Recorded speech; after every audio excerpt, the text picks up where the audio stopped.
can get this one. Right here. To the left, right here. Oh my goodness. Nice COOTER turtle.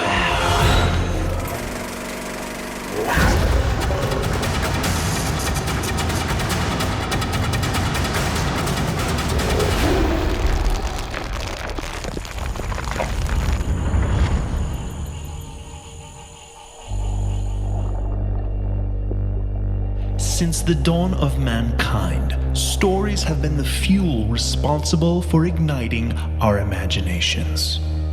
Many tales are centered around some type of legend, and whether based in historical fact or unauthenticated lore, it's these so-called legends that stoke our imaginations and cause them to burn wild.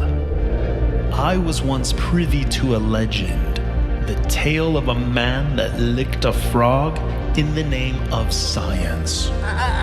However, unlike most fairy tales, the end to this story was not concluded that fine frog-licking day. Instead of a happy ending, the power possessed from the poison of that frog metamorphosized this once somewhat sane man into an unspeakable creature that lurked amongst our planet's muddy swamps and rolling riverbeds.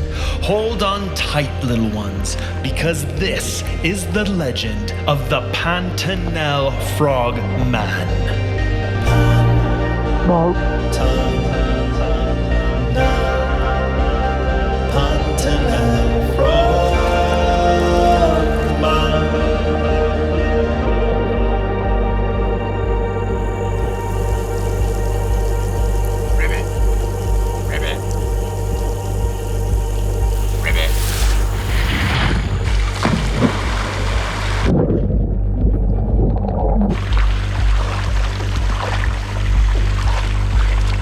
What's going on, Coyote Pack?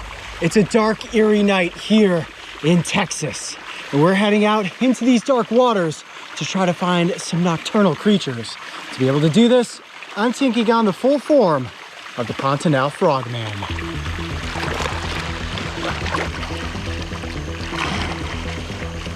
Now, we had some rain move through earlier today, which was fantastic. It's got all the animals moving right now. I do see some fish. Musk turtle. Get that turtle.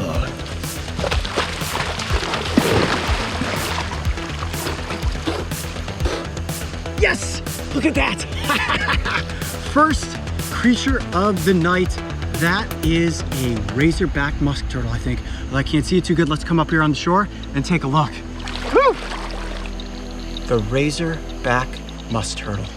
The musk turtle gets its name from a very pungent musk that they will release when they feel threatened. And right now, this turtle is not releasing any musk, which means you're rather comfortable. You're not even tucking into your shell. The name razorback musk turtle in part also comes from the ridges that run right down the center of the carapace. When these turtles are juveniles, and this is what I would consider a full-grown adult, but when they're juveniles, those ridges are much more prominent, very well pronounced, almost look like the blades of a saw. That's where they get the name razorback. Now, similar to snapping turtles, they have a rather small plastron, which as we know is the bottom of the shell. And they cannot completely tuck their arms, legs, and head in. And while they're not related to snapping turtles, the reason that they've developed this ability to secrete that musk is to ward off predators. Now, if threatened, they can give a pretty painful little bite. You can see the hook on the underside of that jaw. Not too much of a hook on the top of the beak, but the underside. If that catches onto your finger, it will definitely take a chunk out of you, that's for sure. You are just the cutest little turtle.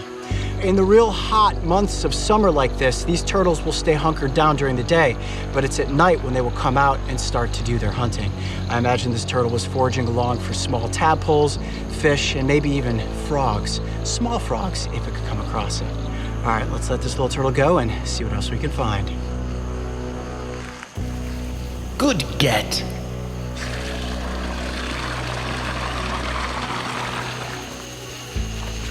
That water's way too deep to catch a gar in. My cousin, the bullfrog. relative to the Pantanal Frogman. Saw me, swam way out into the deep water. No chance of getting that guy. Here's a cooter, here's a cooter. Get that turtle.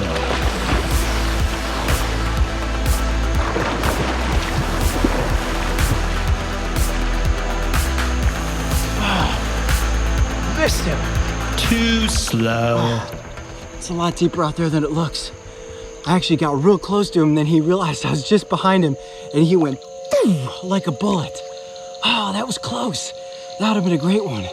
That was a cooter, which is a big turtle. A lot of these fish look like they're already asleep. There's a cooter, another cooter right there. Yeah, it's not onto us yet. I can get this one.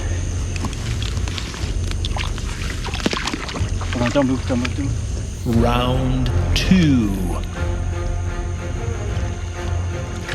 Get that turtle.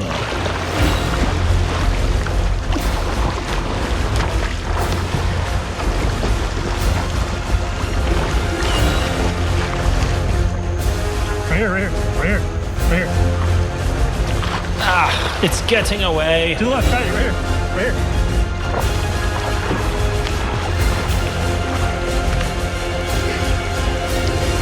Got him. They are so slippery underwater. Yes! That's one wild turtle catch right there. Okay, let's go back up to the shore and take a look. That is one good looking cooter right there. Oh my goodness. Nice cooter turtle. Believe it or not, that's the first time I have ever caught a cooter. Look at that turtle. Now, these are oftentimes easily mistaken for red-eared sliders, but as you can see, much larger and beautiful coloration. Look at the yellow striping that runs all down the length of the face and forearms. And then the carapace is absolutely stunning. This turtle is unbelievably slippery. That is such a cool turtle. Look at the weird design to the nose. Now, as compared to a painted turtle or red-eared slider, which has a much more prominent nose, this has a very stumped, piggy-looking nose. And you can see this turtle's rather gregarious, keeping its arms and legs tucked in. Oh, there we go. Now you're gonna swim? You're gonna swim in the air. This is actually the best way to hold on to this turtle. You can see I'm balancing it beneath on its plastron, and the legs can't actually reach me. Wow, look at the beak. It almost looks as if this turtle has teeth. It has serrated beak. That is crazy. I've never seen anything like that. Certainly not a turtle that I'd want to get bitten by. This thing could get you a serious chomp.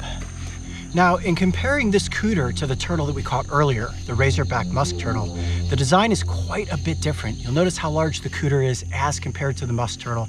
And when we looked at the musk turtle, it had a very small plastron. And remember, its appendages could not actually tuck into its shell, but that's completely the opposite with the cooter.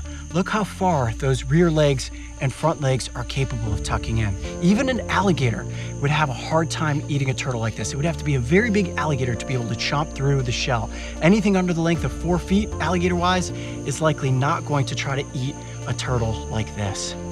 Now, the streamlined design of the carapace, you can see it has these ridges, almost looks like a fighter jet, and that allows the turtle to perfectly hydrodynamically move itself through the water. Wow, well, how cool is that? Turn myself into the Pantanal Frogman for a night of catching unique turtles. I'm Coyote Peterson. Be brave. Stay wild. We'll see you on the next adventure. All right, Cooter, time to get you back into the water. No one really knows what happened to the frogman after that night he finally caught a cooter. But legend says that if you are under a full moon in the swamps of southeastern Texas, that sometimes you can hear him calling. Bark, bark. So until next time, just make sure that's only a mere bullfrog you hear walloping when wandering around a swamp at night. For the Pantanal Frogman stirs and awaits.